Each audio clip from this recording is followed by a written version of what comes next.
Bueno, ustedes vieron ayer cómo la discusión álgida que había en el Congreso sobre lo que se ha venido en denominar las reformas a la SAT y sustancialmente eso que se habla del secreto bancario, bueno, tuvo un parón, en ocasiones se habló de una cosa o de otra, pero sustancialmente hay diputados que no terminan de ver claro ciertos puntos que consideran inconstitucionales o que quieren que se discutan más. Vamos a hablar de esto, de las modificaciones a la ley de la Superintendencia de Administración y como una guinda del pastel de lo denominado secreto bancario, aunque hay otros aspectos. ¿Quiénes nos acompañan? Bueno, pues don Jonathan Benco, que ustedes saben que es director de ISEFI y ya ha sido invitado de la casa, y también don Maynor Cabrera de la Fundación Economía para el Desarrollo, que también ha estado por aquí y no me he equivocado con lo de economía como antes cuando te lo dije. Sustancialmente, Maynor, ¿por qué se atoró o cuál es tu evaluación del parón de ayer de esta discusión? ¿Hay algo medular que merezca la pena destacarse? Bueno, yo diría que hay como dos grandes argumentos ahí, ¿verdad? Un argumento que tiene cierto peso para mí, que pues nosotros sabemos que la SAT es una institución, en Guatemala las instituciones son débiles y la SAT durante los últimos años no es precisamente un sinónimo de confianza para la población, entonces pues hay como cierto temor en que la información sea manejada por la Superintendencia de Administración Tributaria, porque de hecho la Superintendencia de Bancos, por el tema de lavado de dinero, puede requerir información de los bancos. Ahí no hay tal secreto bancario desde hace 15 años y en realidad no hemos visto ese gran temor, aunque seguramente si viéramos los diarios de hace 15 años, seguramente las notas serían muy parecidas, pero creo que ese es un factor que está influyendo. Hay otro factor que posiblemente uno puede especular, ¿verdad? Que, bueno, primero hay gente puede ser que no sea muy ordenada a la hora de llevar sus cuentas bancarias con respecto a sus negocios, ¿verdad? Más bien un tema de desorden, ¿verdad? Y hay otra gente que más allá que ser desordenadas, pues tal vez si tienen algo escondido ahí que no les conviene que salga y obviamente pues el Congreso pues es permeable a cabildeos de todo tipo y ese cabildeo seguramente habrá estado pronunciándose en mando, así como esas voces de temor y desconfianza hacia la SAT. Yo tengo dudas de dónde sale la propuesta que se escuchó desde el miércoles de que se apruebe un levantamiento del secreto bancario, pero sin efectos retroactivos, que solo para las cuentas que se abran después de que entre en vigencia la reforma. Entiendo que ni eso, ni que tenga una retroactividad de solo 4 años, estaba en la discusión que llevó a plantear esas reformas. Pero ayúdenos usted a entender, Jonathan, ¿de dónde salió ese par de propuestas? Bueno, esa es una muy buena pregunta y lamentablemente no tengo la respuesta.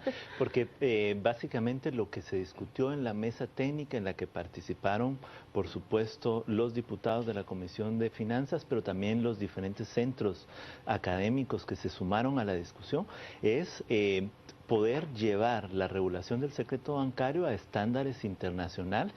Se tomó en cuenta muy bien lo que dice Maynor acerca de ese temor de entregar información. Entonces, la regulación parte de la modernización del secreto bancario, pero también la mejora en los controles para que la información que llega a la SAT no sea del dominio público.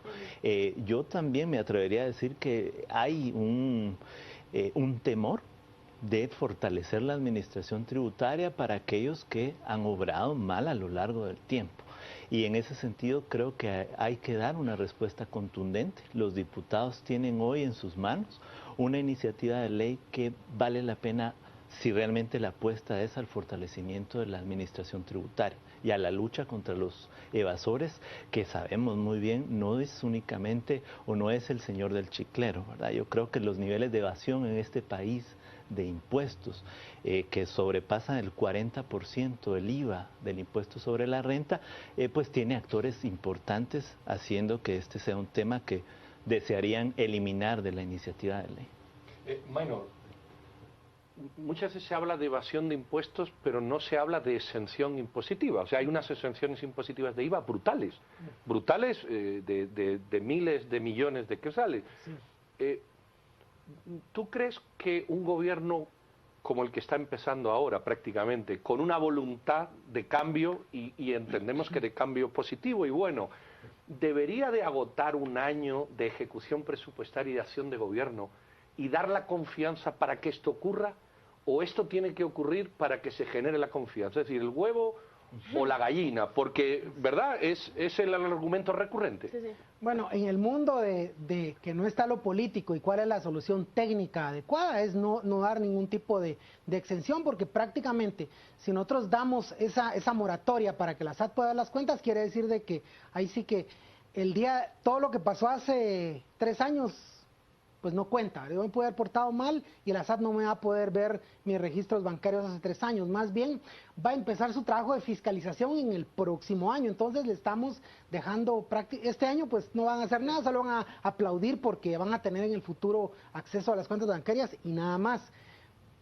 Pero el tema, quizá el que está pasando ahorita es un tema político, que obviamente hay cabildeos muy fuertes en el Congreso que están seguramente impulsando la reforma a que se dé eso. Entonces, más bien ahorita es una negociación política que en realidad pues uno puede estar de acuerdo, pero ¿qué les dijera yo? Entre aprobar, no sé, una moratoria de 1 año, por ejemplo, a no aprobar ninguna reforma al secreto bancario, que dicho sea de paso, lo que se está aprobando es una reforma bastante ligera en ese término, tampoco no es lo óptimo que necesita la SAT. La SAT para investigar los casos necesitaría incluso tener, así como lo hace Superintendencia de Bancos, pedir directamente la información a los bancos, no a través de un juez, que un juez va a tomar el tiempo que bien le parezca e incluso pues todo este tema es sujeto de amparo y puede durar cualquier tiempo. Entonces, en realidad yo creo que es nada más que todo político. Usted ¿verdad? se va al otro extremo, pero incluso alguien proponía o se escuchaba en el Congreso que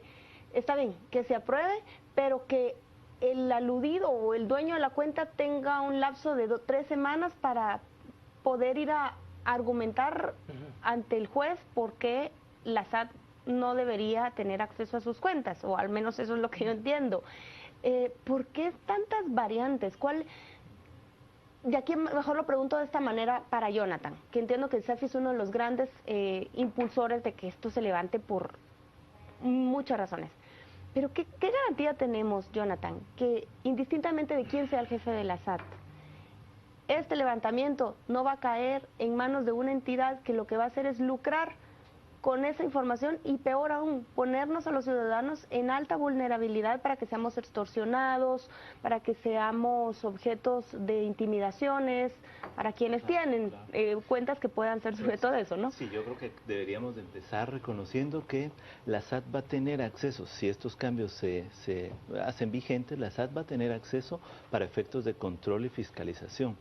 Con lo cual lo que estamos diciendo es que lo va a utilizar para su propia inteligencia administrativa. No es que a diestra y siniestra hoy se les antoje ver los datos de Jonathan Mencos. Por eso es que creo que el filtro del juez todavía es importante en términos de legitimar el proceso de control y fiscalización a cierto tipo de contribuyentes en sectores económicos que tienen riesgos de no estar pagando sus impuestos. Puede ser,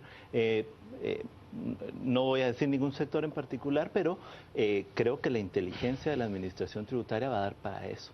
El segundo elemento entonces debería de ser cómo hacemos que la regulación dé garantías incluso a esas personas, porque al final una fiscalización no es que sepamos que se va a hacer, una fiscalización es parte de la operación cotidiana de la administración tributaria.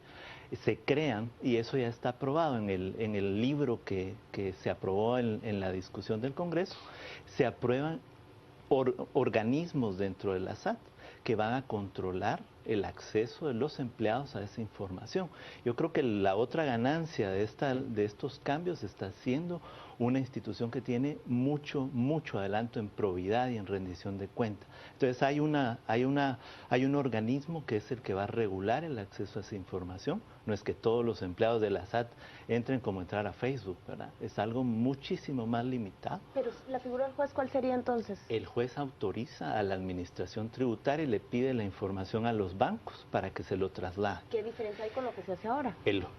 Bueno, que hoy el trámite es muchísimo más largo. Porque en teoría lo que defienden es, y perdón que le quite la pregunta a Pedro, pero ya existe el secreto bancario, ya está levantado, pero el juez lo autoriza. El procedimiento se redujo. Creo que tenemos que ir a corte, ¿verdad, Pedro? Sí, señor. Me lo Vamos a ir a responde corte, después. pero vamos a volver rápidamente Sí. con el tema, y ustedes, si son tan amables, no se mueven, porque ahora viene lo bueno, después viene lo bueno. No se vayan.